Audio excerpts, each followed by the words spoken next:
Part 1. You'll hear two teachers discussing a school trip. First, you have some time to look at questions 1 to 6.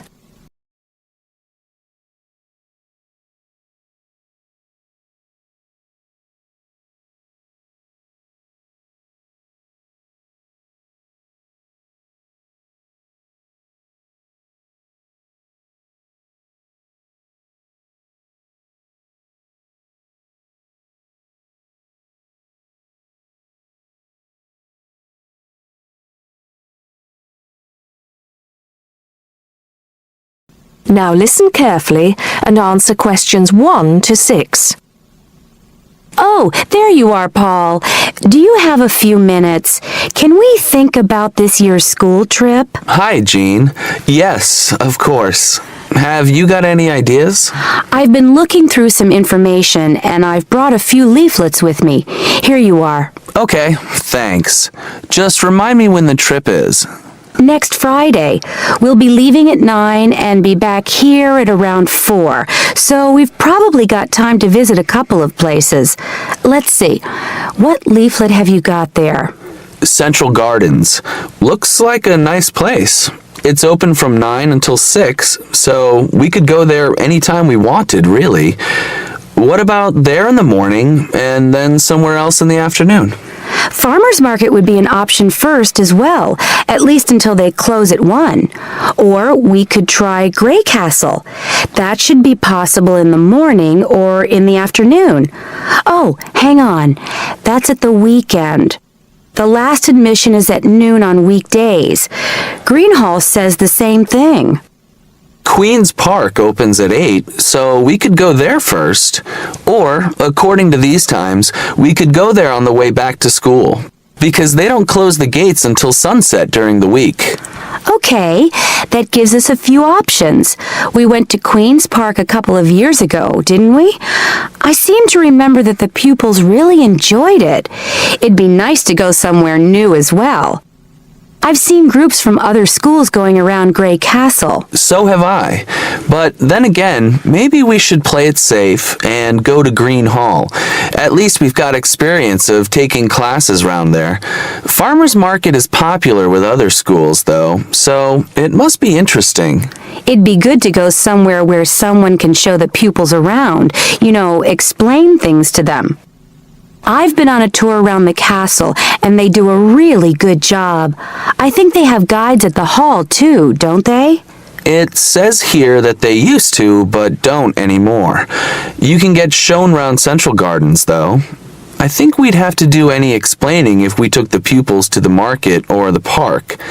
That wouldn't be a problem, though. No, and at least those two would be free, wouldn't they? I think all the others charge, and we'd have to get the parents to pay some money. I'm sure they wouldn't mind paying if it was a small amount. Let me check the leaflets. There's a special price for large groups at Grey Castle. Oh, but you can get into Central Gardens for nothing. Right. Oh, I've just thought of something. We wouldn't need to book anything if we were going to Queen's Park, but what about the other places? Central Gardens say you need to let them know if there are more than 10 people in your group, which would include us. The same at Grey Castle. Farmers Market says you can just turn up, and so does Green Hall. Right. Well, I suggest we take the pupils to Grey Castle for a tour in the morning. How does that sound? Yes, sounds good. We should contact them to book it as soon as possible. In the afternoon, we can do something a bit more relaxed at the park, and we'll have to think about going to Green Hall another year. Shame Farmers Market isn't open, but we can't change the day. So that's a decision then. Now, let's think about what we're going to get the pupils to do. It's a school trip, after all, and we should give them some work to do. Before you hear the rest of the talk, you have some time to look at questions 7 to 10.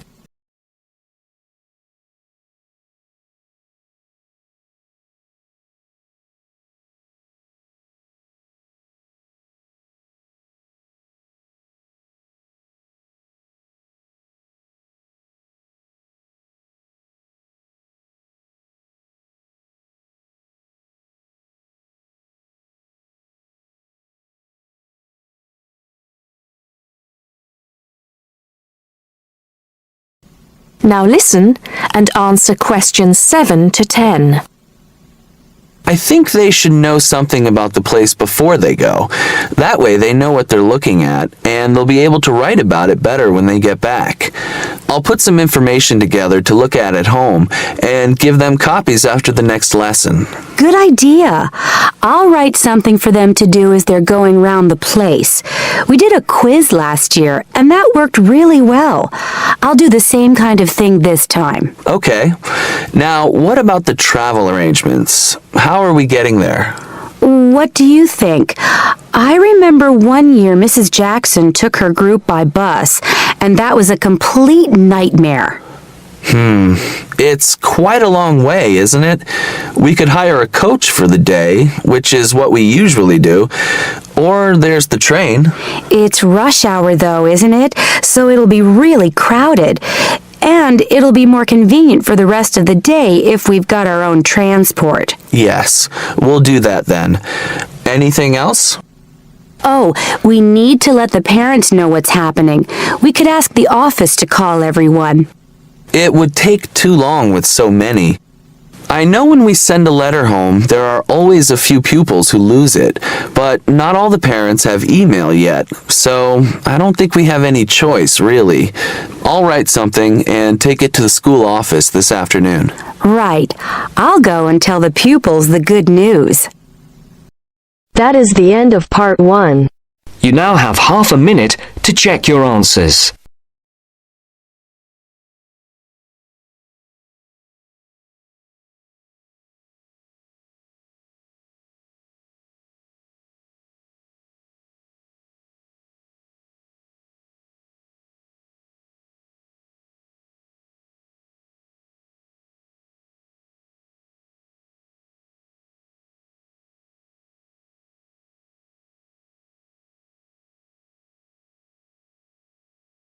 Now turns to part 2. Part 2. You will hear part of a tutorial between two students and their tutor. First, you have some time to look at questions 11 to 15.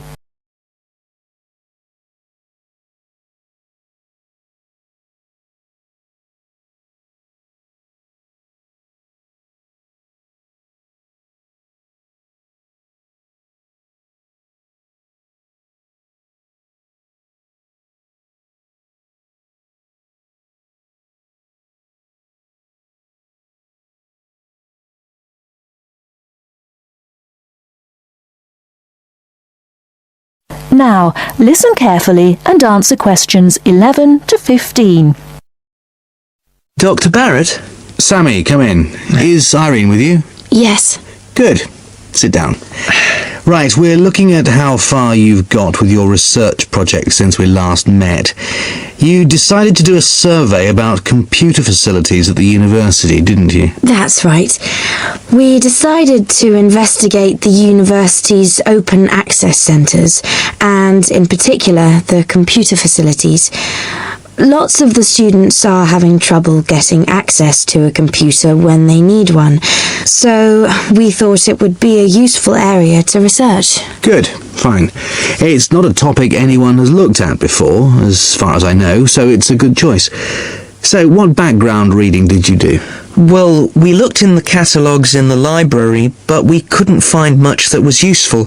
It's such a specialised subject, hardly anything seems to have been published about it. And as well as that, the technology is all changing so quickly.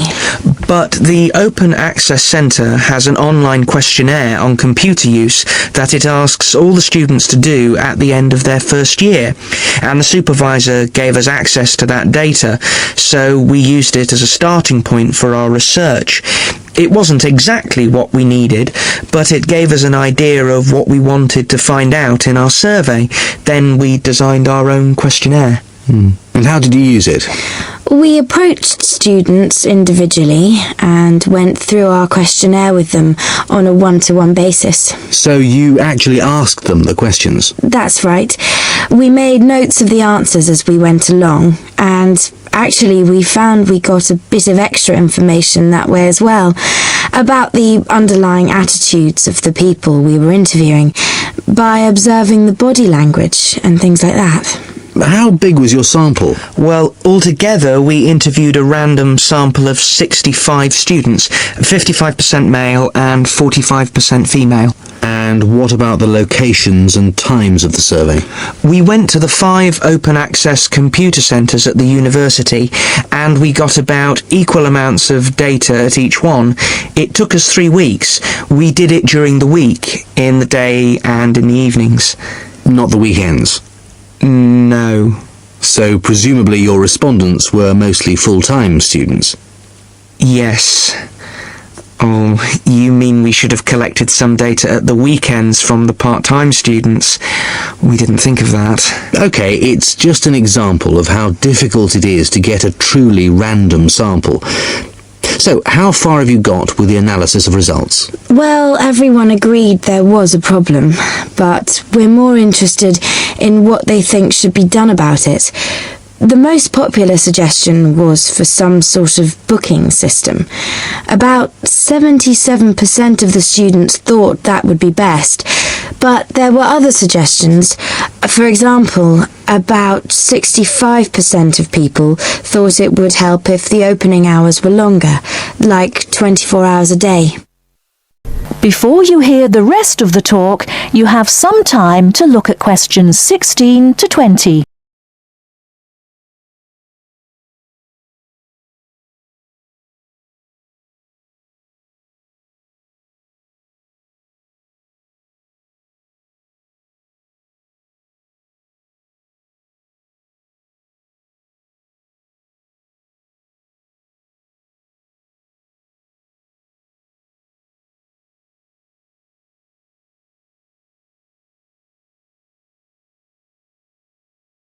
Now listen and answer questions 16 to 20.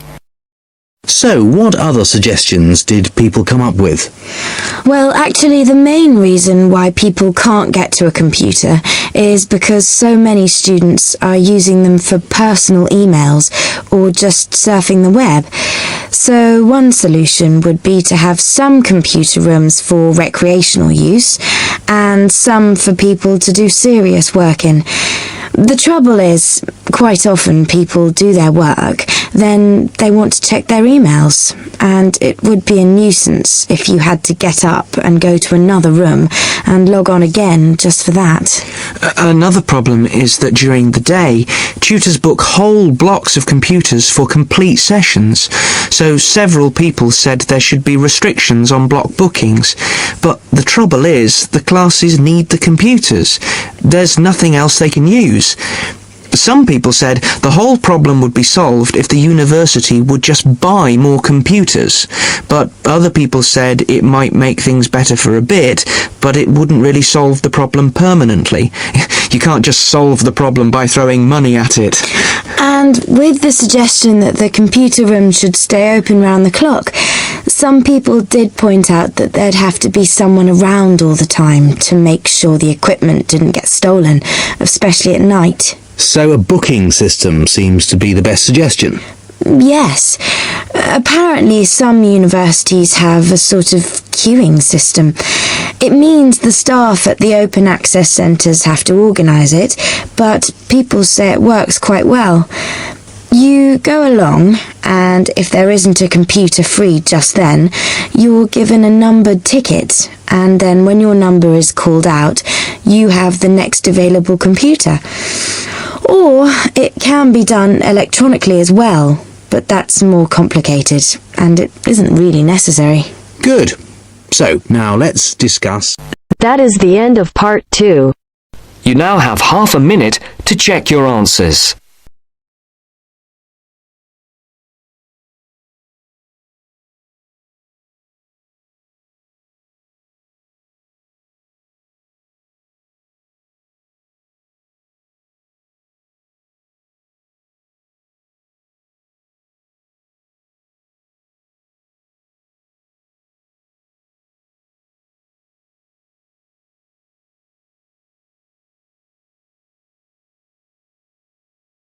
Now turn to Section 3. Section 3. In this section, you'll hear a conversation between Astrid and Henry about the lecture they've just heard. Now you have some time to look at questions 21 to 24.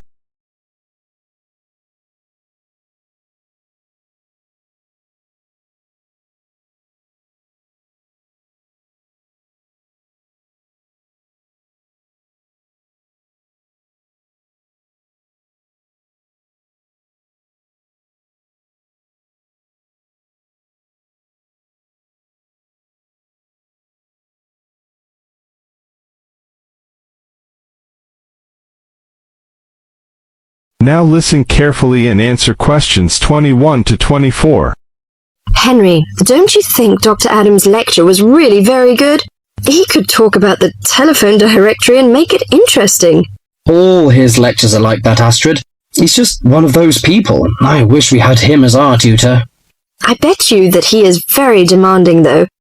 Boris is in his tutorial group and agrees that he is brilliant, but he puts them under a lot of pressure.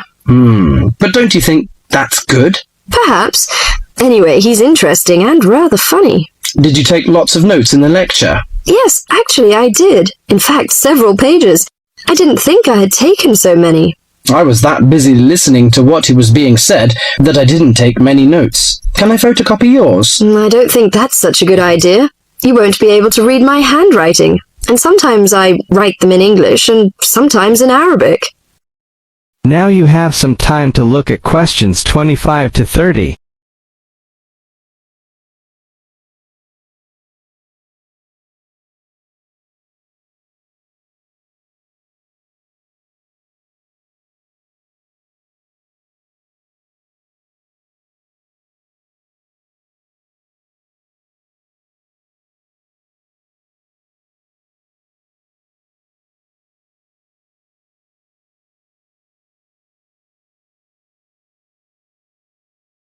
Now listen carefully and answer questions 25 to 30. Oh, let's have a look. Wow, your notes are so neat. There's not much in Arabic. There is on this page. Yes, there is. Dr. Adams would be pleased to see this, especially given what he's talking about. Oh, don't you keep careful notes? Sometimes. It depends on the lecture. I don't think I'll forget Adams's lecture today, but some of the details will fade. I type up everything afterwards, so you can have a copy then, and you can fill in anything I've missed. I'm not so good on the broader concepts. I'm better when it comes to detail. Just what Adams was talking about. Well, I am definitely a detail person. I need to have everything written down before I can get the concepts clear in my head. And I am the complete opposite. I find all the detail clutters up my mind, and I get very frustrated, which was just what he was on about. He mentioned a book he had written. He mentioned several. The one on space and the individual. Yes, called My Space. It's on the book list. So it is. I think I'll get that out of the library, or get my own copy. Did you get what he said about spatial awareness? I didn't really. Yes, it was fascinating. I can't be as eloquent as Adams was, but I know several people who are frighteningly intelligent, but they have difficulty reading simple directions, even when getting to places that they know very well. I find that difficult to understand. Everyone learns the way to walk to the shops and things like that. You mean just the way people learn spelling? You know, people misspell words, make mistakes in countless areas of their lives, and going in the right direction is just the same. Remember what Adams said about the number of people who cannot tell left from right, north from south, and so on? Do you know which way is north? It's that way. You see, I couldn't have told you that. Really? I haven't a clue which way is which. That's why I'm always getting lost when I go out on my bike. And put me in a completely new place and I am totally lost. What about maps? Oh, I'm hopeless at reading them. But then you're brilliant at writing essays and getting all the ideas down in the right order, and I don't know where to start. Again, just what Adams was talking about. What we need to do is combine our skills. You teach me to cope with detail, and I'll teach you how to string concepts together. Okay, we can do that. That is the end of section 3. You now have half a minute to check your answers.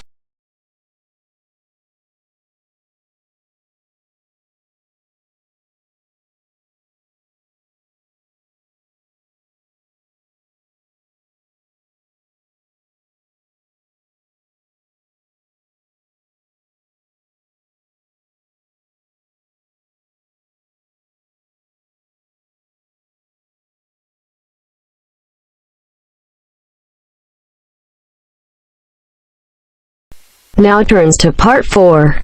Part 4. Listen to the conversation between Andrew and Samantha. First, you have some time to look at questions 31 to 40.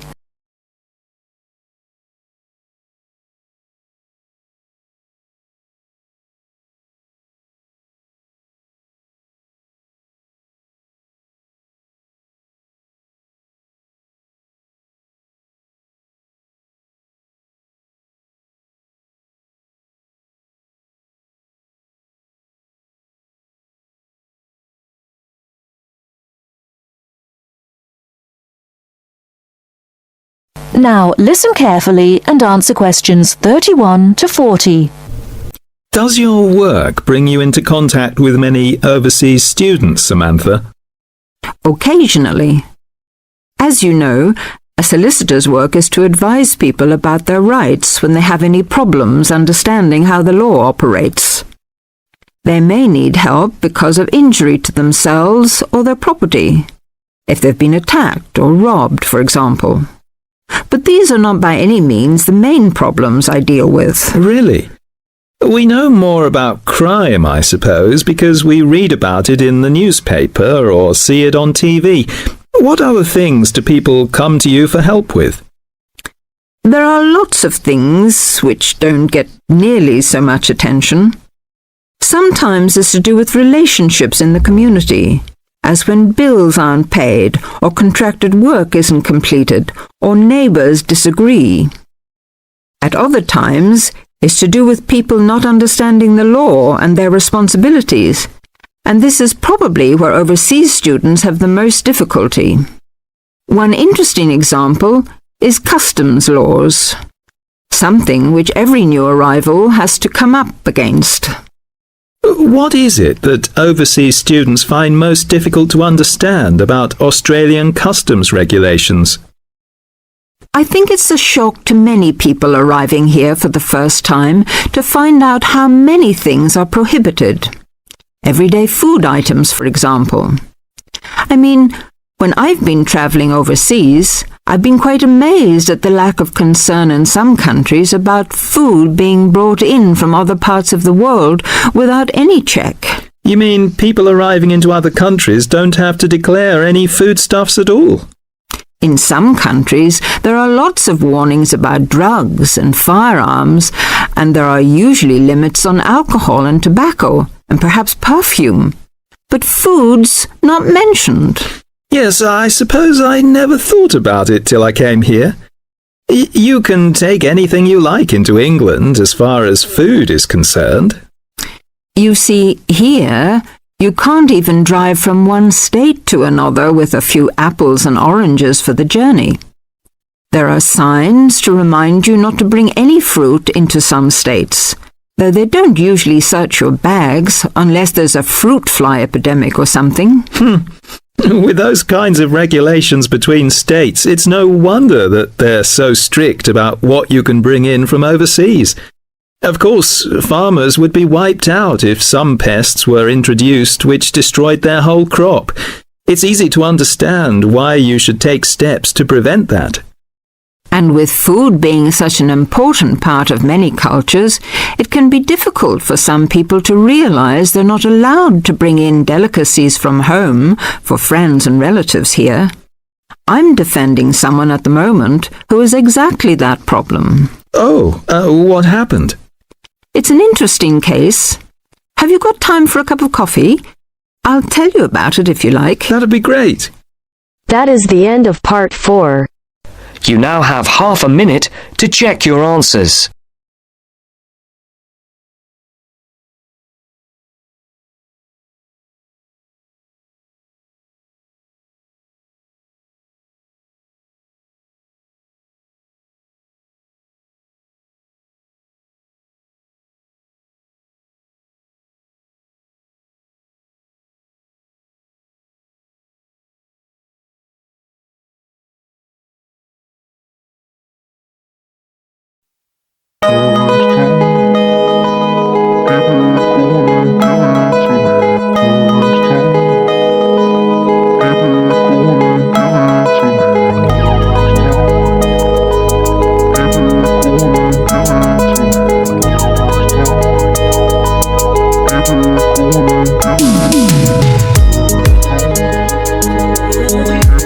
Give it to